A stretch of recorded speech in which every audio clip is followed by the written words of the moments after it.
नमस्कार दोस्तों, मेरा नाम राजेश बब्बर है और आपके अपने चैनल यामिनी ज्योतिष में सबका बहुत बहुत स्वागत है।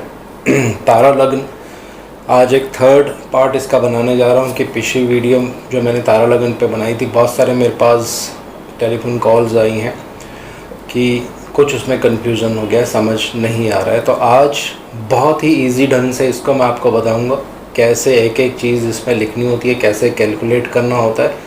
और ये प्रेडिक्शंस में भी बहुत ज़्यादा आपके काम आता है, क्योंकि ज़्यादातर ये सिर्फ़ और सिर्फ एक ही चीज़ के लिए देखा जाता है, वो है कितना आपके पास पैसा होगा, क्या पैसे की पोजीशन अच्छी होगी, ख़राब होगी।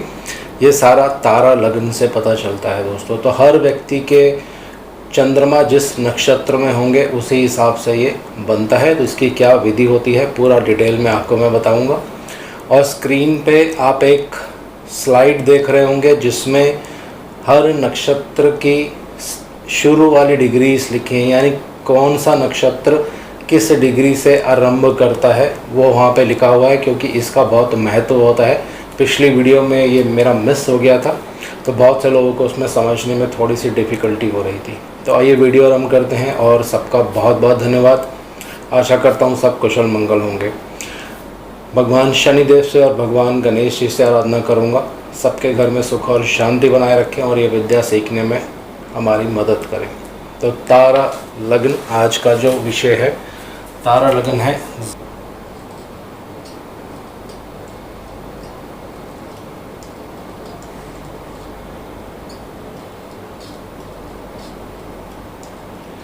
तारा लग्न। तो ये पूरा नक्षत्रों के ऊपर बेस्ड रहता है। तो पहले आपको क्या समझना है, एक नक्षत्र।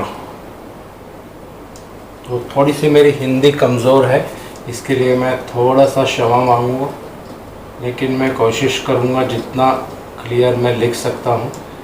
एक नक्षत्र जो होता है ये 13 डिग्री और 20 मिनट का होता है दोस्तों। ये आपको यहाँ पे ध्यान रखना है।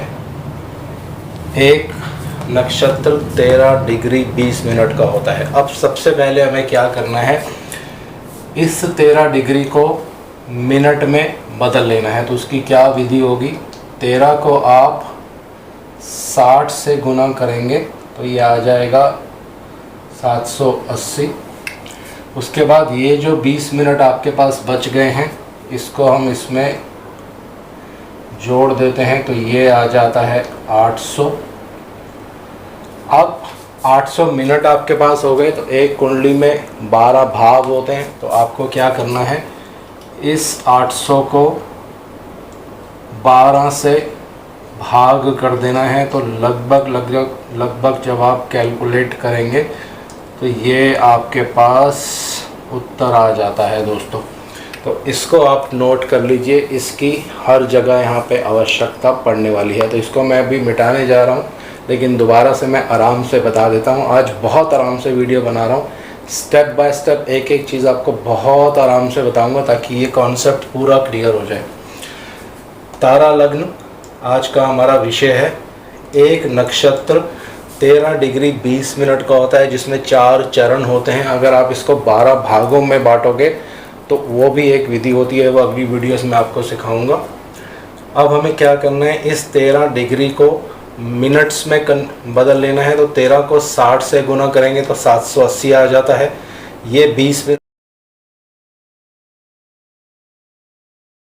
मिनट हमारे पास हैं, तो 20 मिनट यहाँ लिख लेंगे तो 800 आ जाएगा। 800 का 12 से भाग करेंगे तो ये उत्तर आपके सामने शेष निकल कर आ जाता है 66.67, यानी 66.67। ये आप नोट कर लीजिए, इसकी हर जगह आवश्यकता पड़ेगी। तो अब मैं इसको रब कर देता हूँ। किसी को इसका स्क्रीनशॉट वगैरह खींचना है तो वीडियो पॉज करके खींच सकते हैं।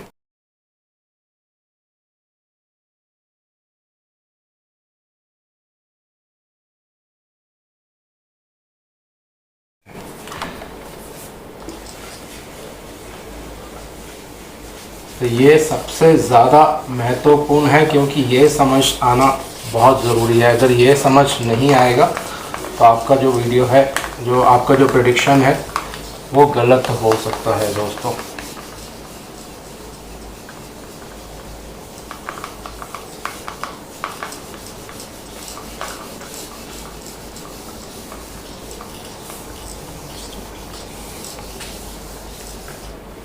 चलिए आगे बढ़ते हैं। अब एक और महत्वपूर्ण यहाँ पे विषय है जिसको समझना आपको बहुत ज़रूरी है, तो थोड़ा सा उसको समझना बहुत ज़रूरी है। वो क्या है, मान लीजिए किसी का भी चंद्रमा धनु राशि में है। अगर आप कुंडली में देखते हैं कि चंद्रमा 9 नंबर राशि में है और उसके अंश कितने हैं, उदाहरण ले लेते हैं 2106। तो यहाँ पे आपको सिर्फ 2 चीज़ें लेनी है, डिग्री और मिनट। उसके आगे जो सेकंड्स होते हैं वो इसमें नहीं लेते हैं, क्योंकि अभी जो हमने कैलकुलेशन पहले करी थी 13 डिग्री 20 मिनट, उसमें डिग्री और मिनट्स से ही कैलकुलेशन की गई, तो वही इसका बेस होता है, इसी के हिसाब से इसको कैलकुलेट करना पड़ता है। तो किसी के चंद्रमा धनु राशि में है, 21 डिग्री और 6 मिनट्स पे हैं, तो पहले आप ये जान लीजिए इसको लिखने की विधि कैसे क्या होती है। कुछ लोग क्या गलती करते हैं, इसको इस तरह से लिख देते हैं।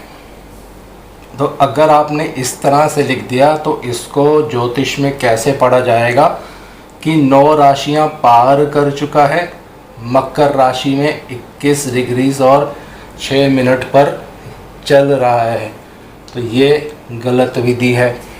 इसको कैसे आपको लिखना होता है, 8-21-06, ये इसकी सही विधि है। इसका मतलब है 8 राशियां पार कर चुका है और धनु राशि में 21 डिग्रीज में 06 मिनट्स पर ये चल रहा है।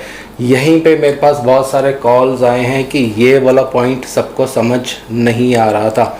यही एक महत्वपूर्ण चीज़ है, यहाँ पे गलती होती है तो आपका कैलकुलेशन पूरा गलत हो जाता है। अगर आपने इस तरह से लिख दिया तो आपका कैलकुलेशन होगा ही नहीं। जब आप स्क्रीन पे वो स्लाइड देख रहे हैं जिसमें डिग्रीज़ जो नक्षत्रों का स्टार्टिंग डिग्रीज़ होती हैं, वहीं पे आपके कैलकुलेशन में मिस्टेक हो जाएगा, आपको कैलकुलेट करना ही नहीं आएगा। तो ये प्रॉपर विधि है लिखने की। अब इसी को आगे बढ़ाते हैं, इसी एग्जाम्पल को लेते हैं, आगे बढ़ाते हैं। किसी का चंद्रमा धनु राशि में है तो मैं और 21 डिग्री और 6 मिनट्स पे है। तो पहले आपको क्या करना है, जो स्लाइड आप स्क्रीन पे देख रहे हैं या पहले मैंने जो स्लाइड दिखाई है उसको आप नोट कर सकते हैं। आपको देखना है कि धनु राशि में कौन से नक्षत्र में चंद्रमा है, ये डिग्री वाइज आपको पता चल जाता है। तो हर सॉफ्टवेयर में आपको ईजिली मिल जाएगा, इसमें किसी तरह की कोई दिक्कत नहीं है। तो इस उदाहरण में चंद्रमा पूर्व आषाढ़ा नक्षत्र में है। तो अब आपको पहली चीज़ क्या देखनी है, उस स्लाइड में अगर आप देखेंगे तो साथ साथ मैं भी वो स्लाइड आपके सामने देख लेता हूँ। उत्तराषाढ़ा नक्षत्र जो है वो 8वीं राशि 13 डिग्री 20 मिनट से आरंभ होता है दोस्तों। तो ये आपको यहाँ पे नोट कर लेना है। इसी के नीचे मैं लिख देता हूँ। तो जो चंद्रमा की डिग्री है उसको आपको ऊपर लिखना है, तो उसी के नीचे आपको लिख लेना है 8, 13 और 20। तो यहाँ जगह थोड़ी कम है, इसको इस साइड पे लिख लेते हैं ताकि समझने में थोड़ा सा आसानी हो जाएगी।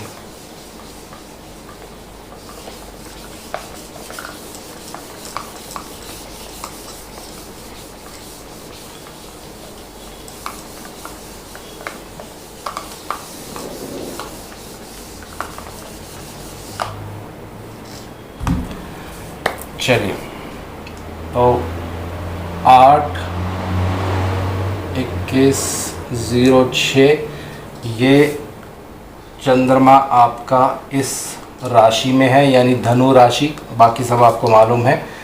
पूर्वाषाढ़ा नक्षत्र में है, तो उसकी शुरुआत कहाँ से होती है, 8, 13 और 20।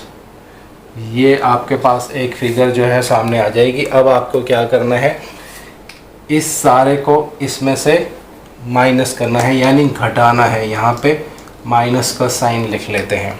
अब यहाँ पे थोड़ा सा कॉम्प्लिकेशन है, जो पहले वाली वीडियो में मैंने बताया था कि कोई कॉम्प्लिकेटेड चार्ट लेंगे।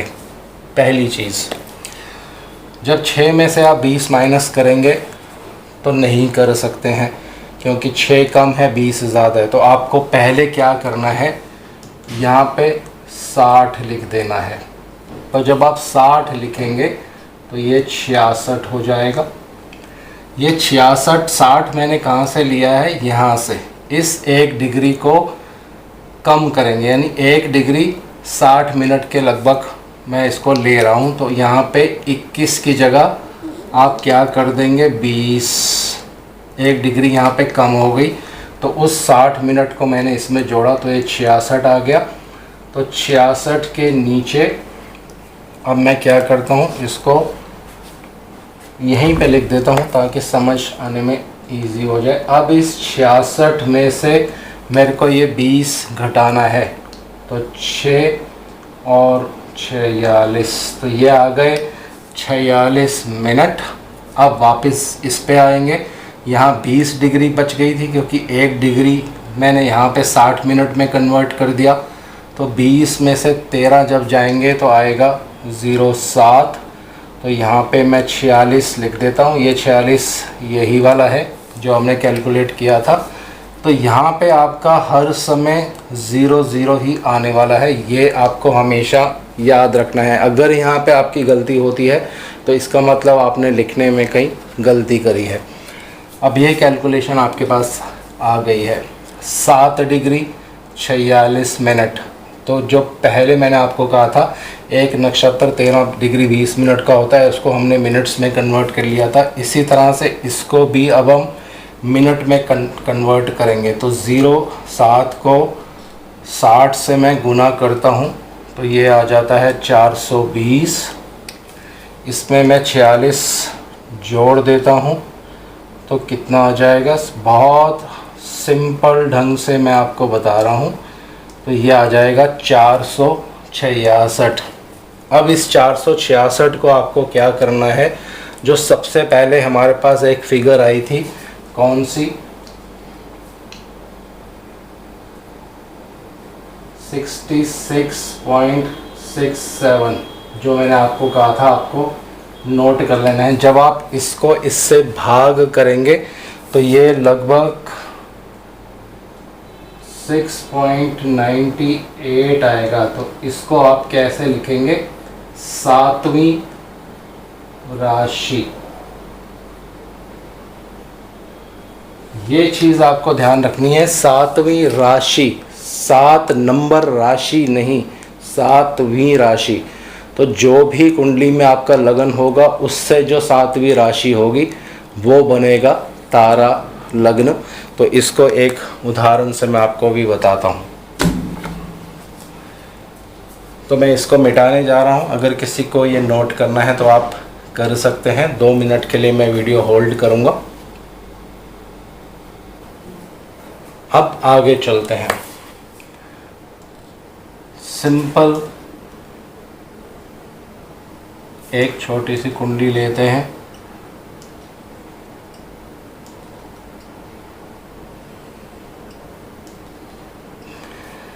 किसी का 9 नंबर लगन है, और जब तारा लगन हमने बनाया अभी थोड़ी देर जो हमने कैलकुलेशन किया तो 7वीं राशि हमारे पास आ गई। तो अगर 9 नंबर लगन होगा उस जातक का तो 7वीं राशि यहाँ कौन सी होगी, पहली, दूसरी, तीसरी, चौथी, 5वीं, 6ठी, 7वीं।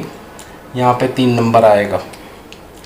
10, 11, 12, 1, 2, 3 इसी क्रम से लिखा जाता है। तो ये मिस्टेक आपको नहीं करना है कि 7 नंबर राशि आप काउंट कर ले, तुला राशि नहीं, 7वीं राशि कहाँ से, लगन से। तो ये 3 नंबर जो होगा ये तारा लग्न बन के सामने आ जाएगा। तो आपको कुछ नहीं करना है, लगन में 3 नंबर लिख देना है। बाकी सब ग्रह जिस राशि में होंगे एज इट इज़ लिख देने हैं। तो ये बन जाएगा आपका तारा लग्न की कुंडली। अब इसको एक और उदाहरण से लेते हैं जिसमें आपको बहुत और क्लैरिटी इसमें हो जाएगी। चलिए एक और उदाहरण लेते हैं। मान लीजिए किसी का चंद्रमा मकर राशि में है, तो पहले आपको उसकी लिखने की विधि आनी चाहिए। मकर राशि में 26 डिग्री और एक उदाहरण ले लेते हैं, 26 डिग्री और 36 मिनट पे है। तो मकर राशि का मतलब हो गया, आपको इसको लिखना कैसे है, लिखने की विधि होती है 09, धनु राशि पार कर चुका है और 26 डिग्री और 36 मिनट, ये किसी का चंद्रमा कुंडली में है, इस राशि में है, इतने डिग्री और इतने अंश पे है, इतने मिनट्स पे है। अब आपको दूसरे स्टेप में क्या करना है, ये देखना है चंद्रमा किस नक्षत्र में है। तो उदाहरण के लिए ये चंद्रमा धनिष्ठा नक्षत्र में है, तो आपको उस चार्ट में देखना है कि धनिष्ठा नक्षत्र कहाँ से शुरू होता है, उसकी शुरू की डिग्रीज क्या हैं। तो एक बार चार्ट में देखते हैं। धनिष्ठा नक्षत्र 9, 23 और 20 पे शुरू होता है। 09, 23 और 20। ये बहुत ही सिंपल एक एग्ज़ाम्पल है जो मैंने लिया है, ताकि आपको दोनों तरह से मैंने बता दिया, थोड़ा कॉम्प्लिकेटेड भी, थोड़ा सिंपल भी। तो यहाँ आपके हमेशा 00 आएगा। अगर यहाँ 00 नहीं आ रहा है तो इसका मतलब कहीं पे आप गलती कर रहे हैं। अब विधि वही है, इसको इसमें से घटाना है। तो 6 और 3 में से 2 गए 1, यहाँ पे आ जाएगा 03, 26 में से 23 गए, 26 में से 23 गए 03, यहाँ पे 00 आएगा। ये आ गए 16 मिनट, यह आ गई 3 डिग्री। अब इसको आपको मिनट्स में कन्वर्ट करना है, बदल लेना है। तो 3 को आप 60 से गुना करेंगे तो ये आ जाएगा 180। इसमें आप 16 मिनट जोड़ देंगे तो ये आ जाएगा 196। और फिर लास्ट में आपको क्या करना है, 196 को आपको 66.667 से भाग कर देना है दोस्तों, 2.93। तो इसका मतलब ये हो गया तीसरी राशि,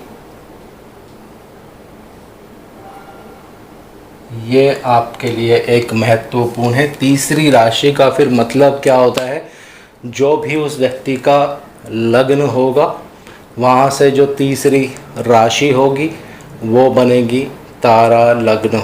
उदाहरण के लिए मान लीजिए जिस भी जातक का हमने ये उदाहरण लिया, इनका 10 नंबर लग्न है, फॉर एग्ज़ाम्पल मैं ले रहा हूँ। तो 10, 11, 12 यानी तीसरी राशि जो होगी वो मीन राशि होगी। तो मीन राशि आपको लगन में लिख लेनी है और उसके आगे लिख लेना है तारा लग्न। तो ये तारा लग्न बन जाता है दोस्तों। अब तारा लग्न को देखने के बहुत सारे नियम होते हैं। तो पहला नियम क्या होता है कि तारा लग्न लगन से छठे, 8वें और 12वें राशि में नहीं आना चाहिए। तो इसको एक उदाहरण से समझने की कोशिश करते हैं। तो उदाहरण के लिए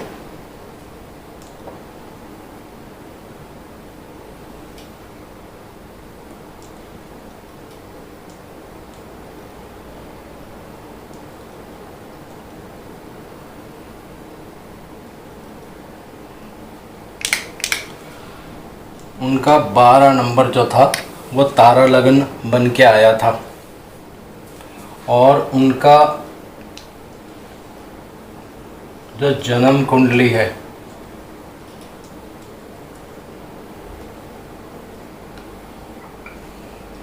वो 10 नंबर लगन की है। तो दोनों चीज़ें आपको यहाँ पे नोट कर लेनी है। ये लगन कुंडली है तो 10, 11, 12। तो तीसरी राशि आई थी कैलकुलेशन से, तो 12 नंबर जो हो गया ये तारा लग्न बन जाएगा। अब पहली चीज़ 1, 2, 3, 5 और 9, जो तारा लग्न बनेगा आपके लगन से वो छठी राशि में नहीं आना चाहिए, 8वीं राशि में नहीं आना चाहिए और 9वीं राशि में नहीं आना चाहिए। अगर ये आ जाता है तो इसका मतलब आपको पैसा जीवन में कमाने के लिए मेहनत करनी पड़ेगी दोस्तों। पहला इसका रूल ये होता है। दूसरा इसका नियम ये होता है कि कोई भी ग्रह तारा लगन पर दृष्टि डाले, लेकिन वो ग्रह या तो अपनी मित्र राशि में हो, या उच्च का हो, या स्वक्षेत्री हो। तीनों में से कोई भी कंडीशन अगर एप्लीकेबल होती है तो तारा लगन को बल मिलता है। यहाँ देखिए 12, 1, 2, 3, 4, 5, 6, यहाँ 6 नंबर आएगा। और अगर कुंडली में बुध, इस कुंडली में बुध 6 नंबर में होंगे तो तारा लगन में ये यहाँ पे आ जाएंगे। तो ये बुध, क्योंकि बुध उच्च के हैं यहाँ पे, तो तारा लगन पर अपनी दृष्टि डालेंगे। तो आप कह सकते हैं कि इस व्यक्ति के पास धन अच्छी मात्रा में होगा दोस्तों। तो ये कुछ सिंपल से नियम हैं जो मैंने आपको बहुत आसानी से बता दिए। ये आपको बस हमेशा ध्यान रखना है कि तारा लग्न पर शुभ ग्रहों का प्रभाव, कोई ऐसा ग्रह जो स्वक्षेत्री, मूल त्रिकोण, उच्च का हो, उसका प्रभाव हो। और तारा लगन के जो स्वामी बनेंगे, यहाँ पे बृहस्पति देव बनने वाले हैं। बृहस्पति देव खराब जगह पे तारा लगन में प्लेस्ड नहीं होने चाहिए। यानी ये बृहस्पति देव अगर छठे घर में आ गए तो फिर पैसे को लेकर संकट, पैसे को लेकर दिक्कत। ये बृहस्पति अगर तारा लगन में ही अष्टम भाव में आ गए तो सेम वही नियम होगा। 12वें घर में चले गए तो सेम वही नियम होगा। अगर तारा लगन के स्वामी तारा लगन में ही 11वें भाव में आ गए तो बहुत अच्छा है। अगर तारा लगन के स्वामी तारा लगन में ही 9वें भाव में आ गए तो बहुत अच्छा है। पंचम में आ गए तो भी अच्छा है। चौथे भाव में आएंगे तो अच्छा है। यहाँ पे आ गए तो भी अच्छा है। दूसरे भाव में जाएंगे तो एवरेज होता है। तीसरे भाव में इतना ज़्यादा अच्छा रिज़ल्ट नहीं देते हैं दोस्तों। तो ये सिंपल सा एक नियम है तारा लगन को देखने का, तारा लगन को बनाने का। तो 2 एग्जांपल्स के साथ मैंने आपको पूरा यहाँ पे क्लियर कर दिया है तारा लगन कैसे बनता है। अगली वीडियोस में कुछ और अच्छी जानकारी आपके साथ मैं साझा करूँगा दोस्तों। जय शनिदेव।